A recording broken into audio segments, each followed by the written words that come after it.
Let's do it. Let's get into it. A writing exercise video. In this video, we're going to work on improving our descriptive writing skills by using sensory details. I'm going to go over each of them and then I'm going to write.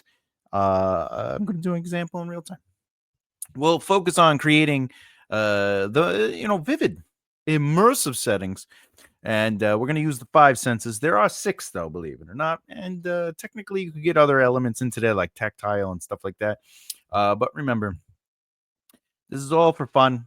And this is just one way to approach everything. But we are going to use descriptive writing exercise using sensory details to create vivid worlds. But Thomas, his descriptive writing.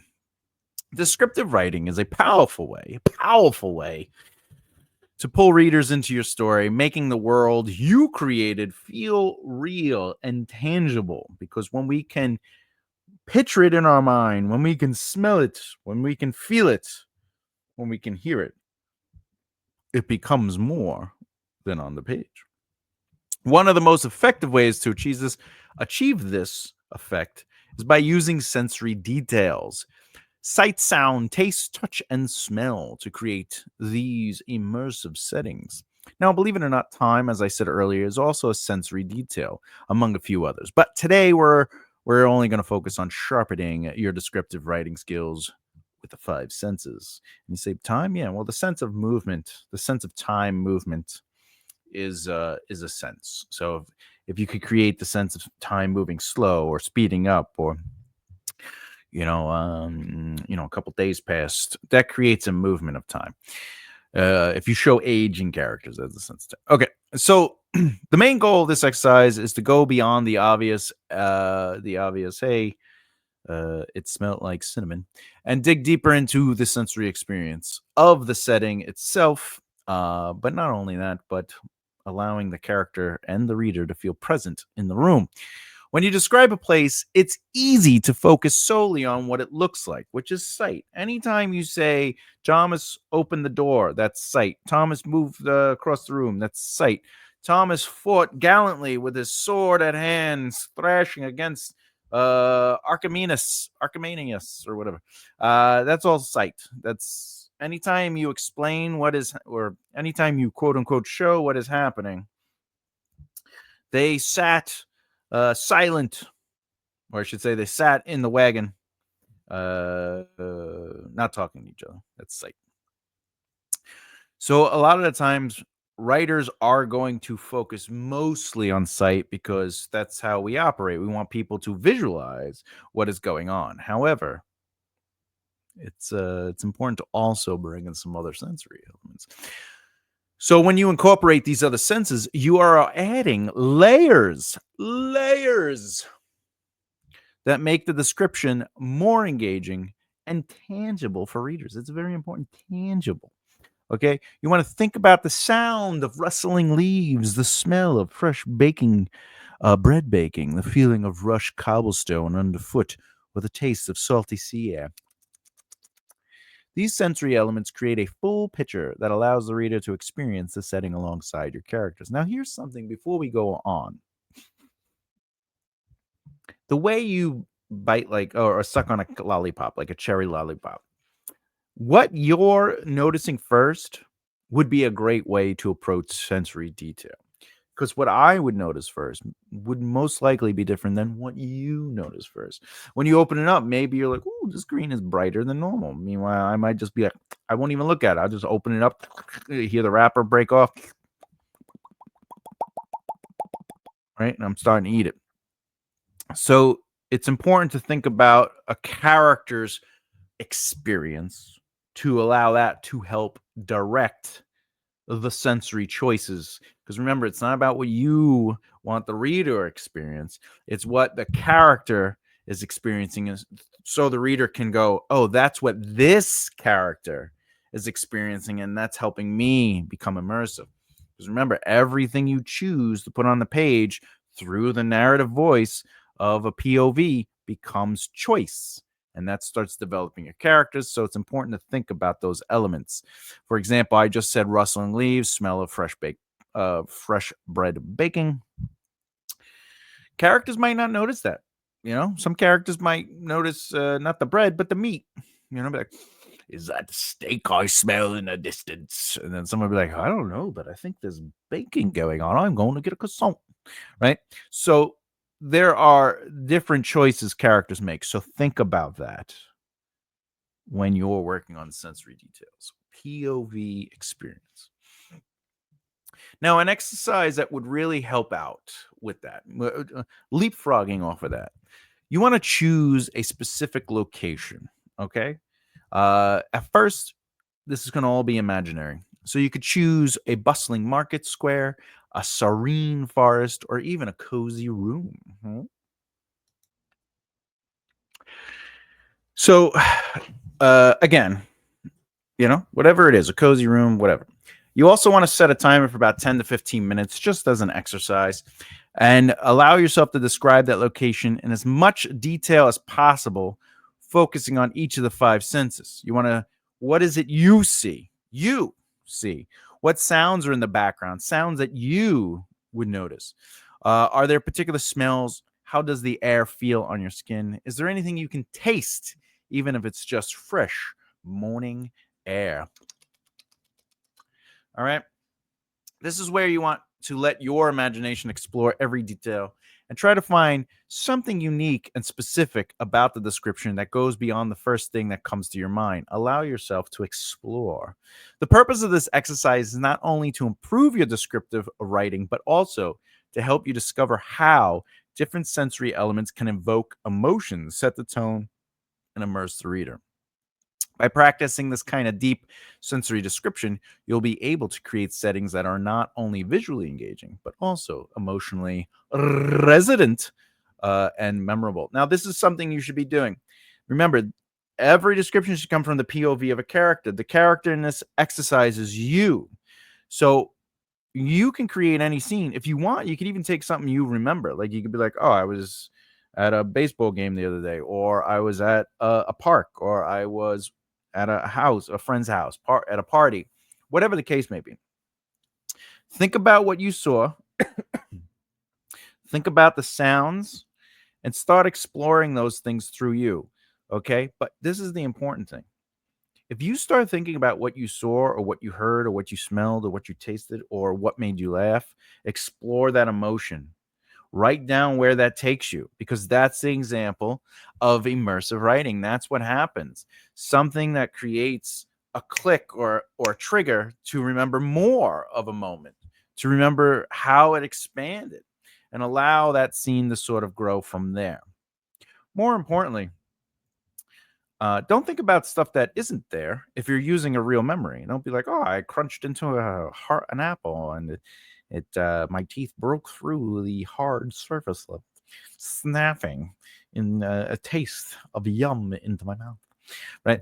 Like, remember, when you approach sensory details, I mean, there's going to be a certain point where we're all using the same thing. Like, for example, the rustling of leaves. Because, sometimes it is what it is, right? It's a splash of water, cool on my face. Like, it's gonna happen, right? The wind blew across me, tingling my nerves, drying my eyes, and biting the bitter cold wind dried my eyes, biting at my face. You know, obviously there are certain things that are going to work, but it's our job to think about how to evolve from those things and maybe go a little deeper. What is an emotional truth of those experiences? What the bitter, like, why is that character choosing, oh, the bitter cool air bit at my face?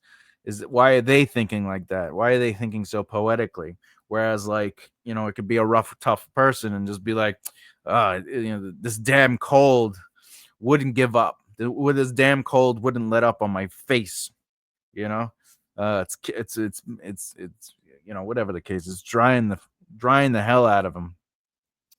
Like, again, it's the character, right? So what I like to do is, especially when I practice sensory details, especially when I first started writing way back in the day, I would take options, 3 to 4 different approaches to it, and I would describe it differently each time, just to sort of play with the idea.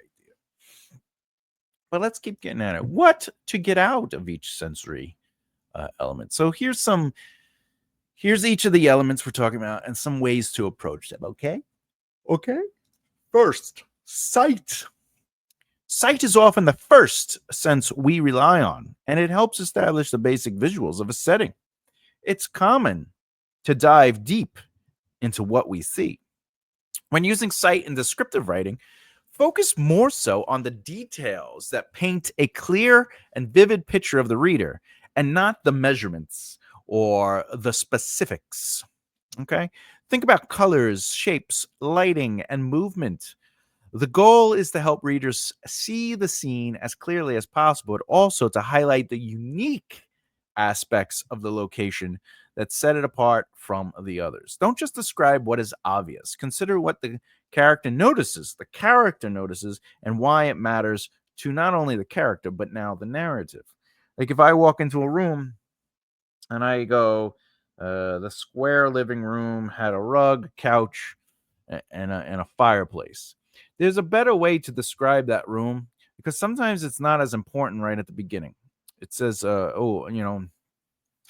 Melissa walked into the warm room, to the crackling, crisp fire radiating from, the fireplace, whatever, the heart, off the hearth of the fireplace, lighting the brown couch with an old throw blanket knitted from her grandmother. The first time she's been here since the funeral.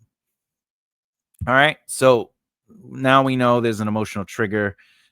She's the fireplace, the throw rug, the couch. Maybe that's now going to lead into that's where they spend time together when she was younger and the grandmother watched her. Whatever. Let what they notice make sense narratively and through them. Okay. Sounds. Sound adds another layer of the experience by helping readers hear the world you're building, especially if it's fantasy. Okay. It can create atmosphere, invoke emotions, or provide context. For example, the distant hum of a marketplace can indicate a bustling town, while the rustling of leaves might add a sense of calm or unease, depending on the context. The purpose of sound is to enhance the mood and give depth to the scene, making it more dynamic. Think of sound as not just what's present, but what's in the distance. Think of sound as what is important. So obviously dialogue is sound, but it's not descriptive of sound, right? So, how they spoke, their voice, the texture of their voice, um what was what sounds are happening over a conversation. Okay, and that's an example of the marketplace. He spoke loud over the thick hum of the marketplace, uh, and its flow of traffic around them. Right?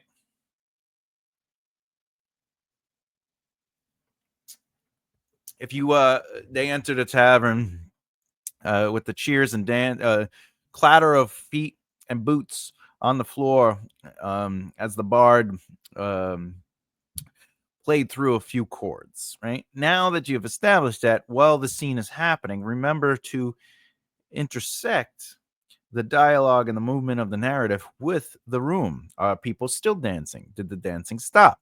Is the bard now playing softer music, more relaxed music? All right. Uh, is it a packed tavern? It's okay to zoom the camera in and just be sort of quiet on the people. But remember, even in movies, right? I know we're talking about novels, but in movies, when you're close up to a close up like this, and it's me talking to someone, and then they cut to the other person talking, and right, you still hear the fodder. You hear the sound in the back. You hear people kind of right in the town. Think about that stuff when you're writing your novel. Okay. Okay. If somebody's playing with fire, yeah, sure, the fire crackles. But what else is happening? Is there a window? Are they in a castle? Are they in a house? Are they in Brooklyn? There's many a times I've been in Brooklyn. I'm just hanging out with my friends, and you just hear a cop car or a fire truck or an ambulance fly by. right? Or you hear people talking outside, or whatever the case may be. Dogs, ruh, ruh, right? It happens. So remember. All right, smell. Nice, nice. Smell is closely tied to memory and emotion, making it a useful sensory tool for adding depth to your description. It can evoke a sense of nostalgia, danger, or comfort. When using smell, and taste for that matter, using smell, try to be specific. Describe the smoky scent of a fire, the sweet aroma of flowers, or the acrid, the horrid stench of something rotting. All right. Smell has the ability to trigger emotional responses, so use it to bring out the feelings you want your readers to experience. I would also say the other sensories have the potential too. Like, for example, when I did the person walking into the room, the living room, and they see the throw blanket that was knitted by their grandma. This was the first time they had been here since the funeral. That can trigger an emotion, obviously. So sensories can do that. It's just smell is connected to something that helps you kind of transition from the present to another moment. Or, it's nothing like smelling a pie that doesn't make you think of whatever, or the sweet smell of homemade chocolate milk going, oh, I remember when Nunu used to make this for me. Oh, hey. All right. But Smell has the power to also influence behavior in the sense of, oh, what is that? Or, oh, leaning forward, or two people talking close to each other. Does the breath. You could also do touch, it's a warm breath, a warm stank of his breath, right? Now you get two sensories. Okay, flicks his face back and the wind of alcohol and whatever else is dying in there, and rotten teeth. Whoa! See, got me good.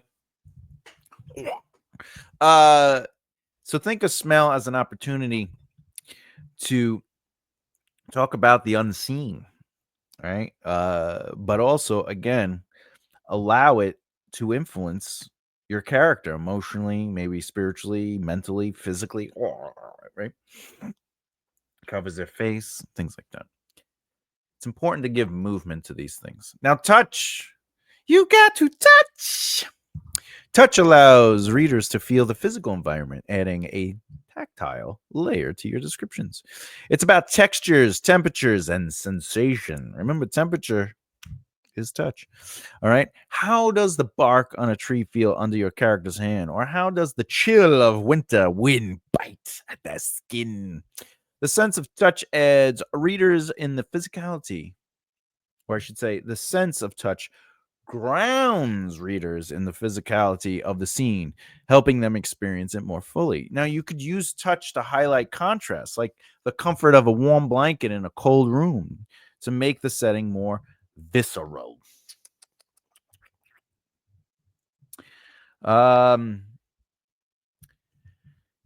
Remember, somebody's hand on dirt, soil, sand, right? Against rock, against walking barefoot in a river, riding a horse and petting it, the way the fur feels, the way a liquid tastes. Hot cocoa may have a smell. It may be hot. Okay. So it's smell and it's hot. So that's touch. But also you can create the texture of that touch. How does the liquid feel? Is it a thick chocolate milk combination? Is it silky? Right? That's touch. They could the smell, the soft, silky, thick chocolate, and the color of the chocolate. So that's three. That's three right there. And then of course the sound. Maybe mixing it, the spoon, right? Okay, all these things are important, but touch can be as simple as something is cold to creating the sense of how that cold influences the touch. You know, he grabbed the handle of the ice axe that froze against his freezing his palm tight uh, to the handle. Its blister, its blistering, uh, its blistering gift twirled up his arm, staining his skin in a blue hue. Right, so now we got sight. Okay, but you want to create that kind of feel. Now, what is that staining, right? It's staining. It's saying that it's moving, right? It moved up its up their arm, staining. Moved up its arm is a visual and a touch, right? So how did it move up its arm? Like it moved up, crackling and burning at his skin as it stained his once brown to a blue hue, right? There you go. All right. Allow it to have purpose and story and narrative. And finally, but not least, taste. Taste might not always be directly relevant, but when it is, it can create a very strong sense of presence. Taste can invoke specific memories as well as the smell, because they are attached, such as the bitterness of medicine, okay, the sweetness of a fresh berry, or the saltiness of the sea breeze. Okay. Even if taste isn't the main focus of a scene, it can be used to add depth and emphasize certain details, making the setting more multidimensional and memorable. Taste is not just what somebody eats, okay?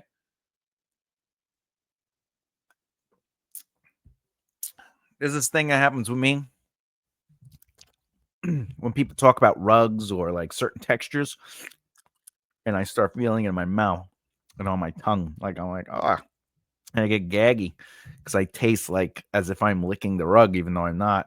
My brain just has a trigger to that for some reason.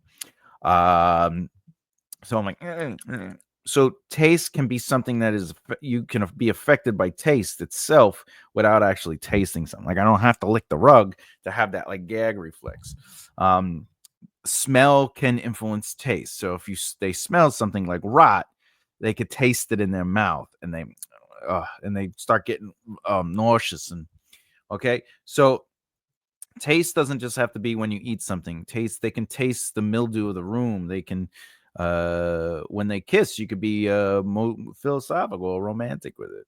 They kissed their love moving over the sensual sensations of their tongues as they embraced as one. He uh oh he fell into the kiss, the its sweet nectar, or its sweet peace roaming through the saliva mixing in his mouth, right? Okay, that's all taste. Okay. Boo. All right, one step at a time. So think about how to write out a scene as a first draft. What sensory elements does it have? And then you add sight, sound, smell, touch, taste. Not all these sensory elements need to be a scene, but as any exercise, you want to try and explore each one to practice when, where, why, what, and how each of these sensory things help out. All right. So, what does that mean? I don't know. Share the screen with me. Whoop. I don't know, but I've been told you never slow down, you never grow old. All right, let's do this. Let's just put the things in there. So we want sight, sound, smell, touch, and taste. All right. So now that I have that list, okay. So when you're writing, okay, your first draft, you don't necessarily have to think about this stuff. I would recommend just getting the scene out. Christine ran across the park, chasing after a dog that grabbed her sweater. She kept up with it till she tripped into the small duck pond near the center. Right, and then you could be like, all right, then you can.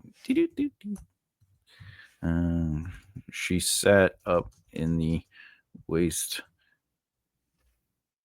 Is it waist or waist? Waist or waist? I hate when I do that. I can't. Sometimes I can't. Yeah. Okay. Waist. Waist high. Water. Staring. Oh, a dog sitting with a sweater. Oh, sitting on the side with the sweater in its mouth. All right.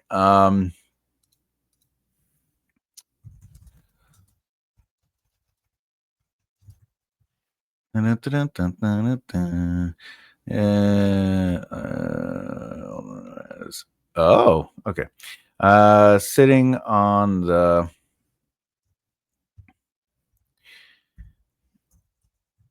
literal zone. Oh, okay. With the sweater. All right. People might not necessarily know what that means. So near shore. We'll call it the near. On the near shore.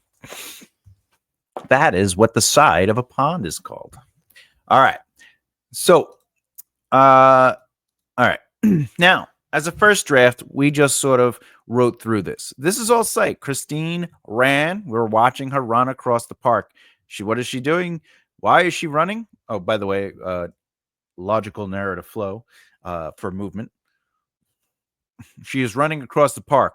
Now we have to qualify that. Why is she running across the park? Well, she's chasing after a dog that grabbed her sweater. Now we have to qualify the chase. She kept up with it until she kept up with it until she tripped over a bunch of kids playing frisbee.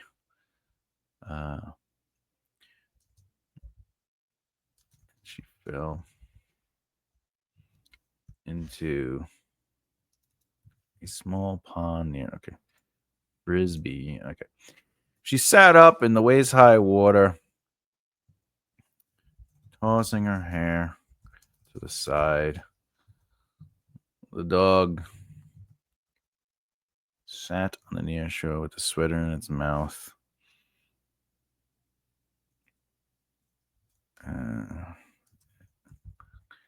Its tail wagging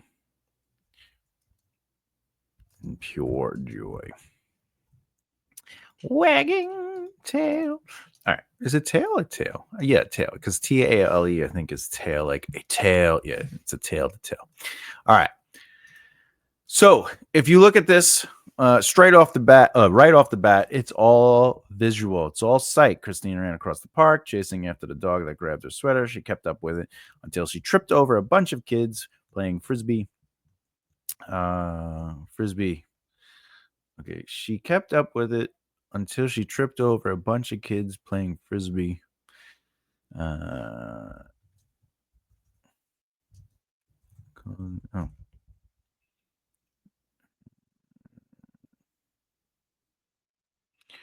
Until she tripped over a bunch of kids playing frisbee. Falling to a small duck pond near. Okay. She kept up with it until she tripped. She kept up with it, trying to dodge a bunch of kids playing frisbee. Losing her balance, she fell into a small duck pond near. Losing her balance, she tripped and fell into a small duck. Okay, so that's all sight. She sat up in waist high water. That's still sight. Tossing her hair to the side. That's sight. Sight. The dog sat on the near shore with the sweater with her in its mouth and its tail wagging in pure joy. That's all sight. So let's get some sound in there. Christine ran across the park, loud, the loud park. All right. So why is it loud, right?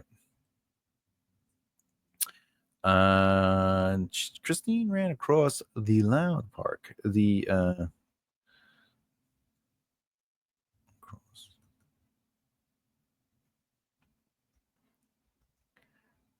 Across the park filled with children playing and screaming. All right. She chased. Now we got to change it a little bit, right? She chased after a dog. Or you could say Christine ran across the park chasing after a dog with her sweater in its mouth. Running. All right. Okay, running in the mouth. Okay, we get rid of this. Okay, then we could add the children's screen.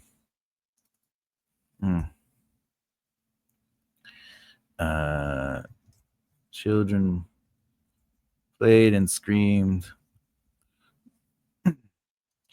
filling the park with laughter and afternoon fun. Whatever. All right. She kept up with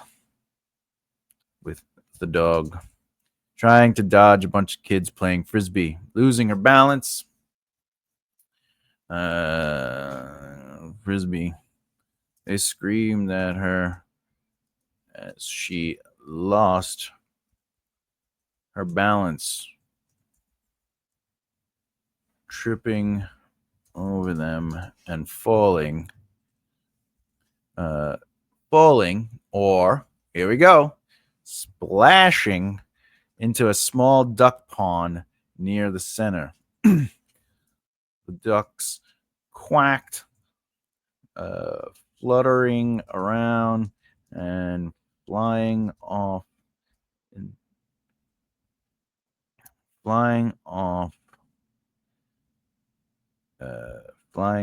thrashing the pond in their stead. She sat up in the waist-high water, tossing her hair to the side. A loud splat. All right.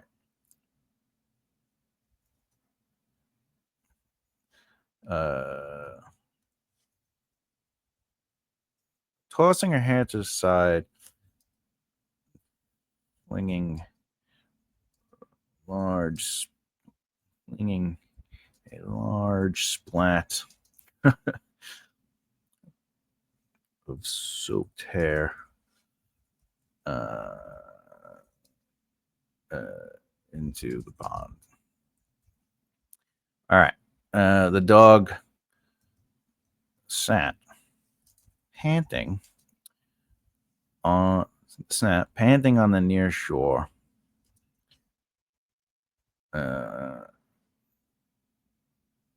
And held her sweater tight in its mouth,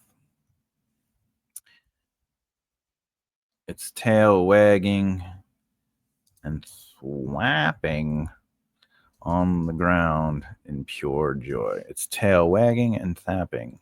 Its tail wagged and thapped on the ground in pure joy. All right. So now we added sound. Now we can do some smell, right? Hot dog trucks. All right. Summer hot dogs from the corner trucks. All right. Stuck in the air, calling people to them. Christine ignored cross traffic as she ran. Ignored the crossing traffic as she ran the length of the park, chasing after a dog with her sweater. Okay. Children played and screamed, filling the park with laughter and afternoon fun. She kept up with the dog, trying to. Okay. Let's go right here. We could just go right here. She sat up in the waist high water. It's algae. Algae. Oh, the stench. Actually, I could do this. Tossing the hair. This. Oh.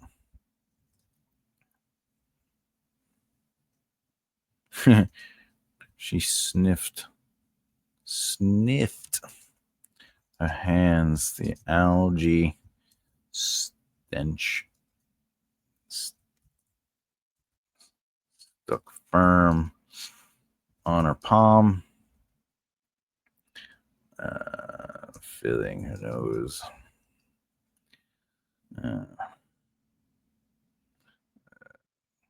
She gagged at its war age. And war age. All right. I spelled algae wrong. Algae in a pool. Holy crap. That doesn't even look the same. All right. Boop. Okay. And if I wanted to, we could say, well, no, she can't smell the dog. Okay. So now we could do some touch, right? Summer hot dogs. Summer hot dogs stuck in the air, calling people to them. Calling people to the corner trucks. Christine ignored the crossing traffic. Notice I had to create the flow. So now she has to be, it's causing the people to run and stuff like that. She lengthened the thing, chasing after a dog with her sweater in the mouth. Children played and screamed. She kept up with it. All right. So I guess the place where we could add the touch is the ducks quacked, fluttering around and flying off. All right. Okay. Consumed by silk feathers and screams. And ducks quacking. Feathers brushed across her face and arms. They fluttered around her, flying off and thrashing the pond, and there's dead. So there you go. And you could even get here where it's the algae, the dogs, her hands, the algae, the moist slop of algae leaking off her hand, leaking out her hand, leaking off her hand.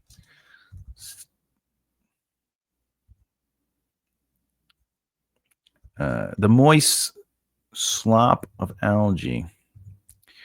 The moist algae left a stench firm on her palm, filling her nose. Okay. So now the taste, right? We could just summer hot dogs stuck in the air, filling her nose. She gagged at its raw age, grasping at her tongue. It flowed down her throat, coughing up filthy water she had swallowed. Okay, the filthy, thick water she had swallowed. Okay, it flowed down her throat, a tang punched at her gut as she coughed up the filthy sting thick water of the thick water she had swallowed. Okay, there you go. Boom. All right. Oops, sorry. My face is there. Let's just boop. So there you go. I took again, this is just the first draft, but I took a first draft of just the idea, and that's how you should approach it. You should just write the part, just get it out, and then you could go back and you could start adding. Now, obviously, I kind of overdid it. You know what I'm saying? Like I went all in, but I did get all the senses. But that doesn't mean you have to do that. You do not have to add every single sense. You could do 2 or 3 or whatever the case is. Your job, though, is to make sure it narratively makes sense. You know, you don't want to just add sensory details. So what I would say is, again, make sure it makes narrative sense. You know, some of these things, like, you know, they do help build the scene, but I have to really think, is it worth my word budget? You know, but you know, this I did sort of make sense to create this, and like the dogs are, but again, you know, this is just making a quick scene. Consumed by silk feathers and ducks quacking. Consumed by silk feathers and ducks quacking. They brushed across her face and arms. I can just do this. Fluttering around her. Flying. Oh, yeah, they brushed across her face and arms.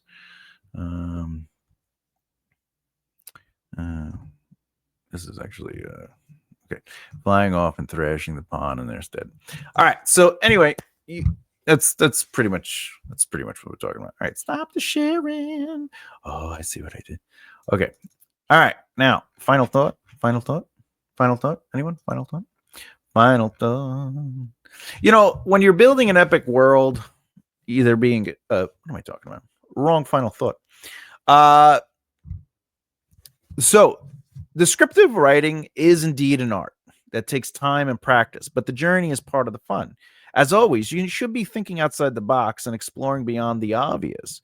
And be patient with yourself as you develop these skills, because each time you practice using sensory details, you are indeed getting closer to discovering your unique voice as a writer. And remember, it is all made up. I say that in every video because it's true. There are no strict rules, only the freedom to create and change what you write. So you should try to have fun with it, let your creativity flow, and enjoy the process of making worlds and settings come to life. And more importantly, when it comes to sensory details, it's not what you want readers to experience, it's what the character is choosing to experience or would subconsciously experience, because it is a choice when it comes through. So if it's first person, it's absolutely. If it's third person limited, it's still. If it's third person limited close, it's very still very much their narrative perspective. Now if it's omniscient, that's a whole other story. It's the narratives, which is still not you, by the way. The narrator has their own the omniscient narrator has its own perspective as well. Give yourself some time, though. Practice these things. Think about stuff. You know, next time you eat an apple or drink something, think about what it is you're experiencing. You know, write it down. Get a writing journal if you want. Maybe just write it in your phone. Whatever the case may be. How did it taste? What did you taste specifically? Because that's what's going to change the way you rate how somebody drank orange juice and how someone else did. Did the orange juice hit you a certain way? Was there a texture that you tasted? What was it about the colors that you're noticing? Don't think about how to describe it. Just write what it is you are experiencing. Because there's a difference between going, oh, I experienced, oh, that was tangy. versus it was tangy, but like, how do I write that it was tangy without saying it's tangy? Maybe it was like it tickled at my tongue, snapping my like. That's not what I'm saying. Do start with very basic and straightforward descriptions of the immediate experience you're having, and that'll help you. Next video in this series, we are going to be practicing with a point of view exercises. This video will focus on helping you, the authors, develop a more nuanced and effective use of point of view in your writing. The exercise will involve rewriting a scene from multiple points of views and analyzing differences in each of those versions. If it's something you want to watch, I would recommend practicing that for when we get there. Basically, you take a scene that you wrote already in whatever POV and then just rewrite in a different POV just to see what it feels like. All right, question. Which of the 5 senses do you find most challenging to include in your writing and why? Let me know in the comments below. And as always, as always, if you haven't done so already and you're like, I really like this guy, his beard, his thick eyebrows, and he also knows a couple of things or two about the writing, but I haven't done it so far. Let me subscribe and hit that bell icon so I don't miss out. Just if you could possibly do that, that would be amazing. Maybe a little thumbs up. It all helps. Keep developing the right mindset. I'll see you next time. Bye.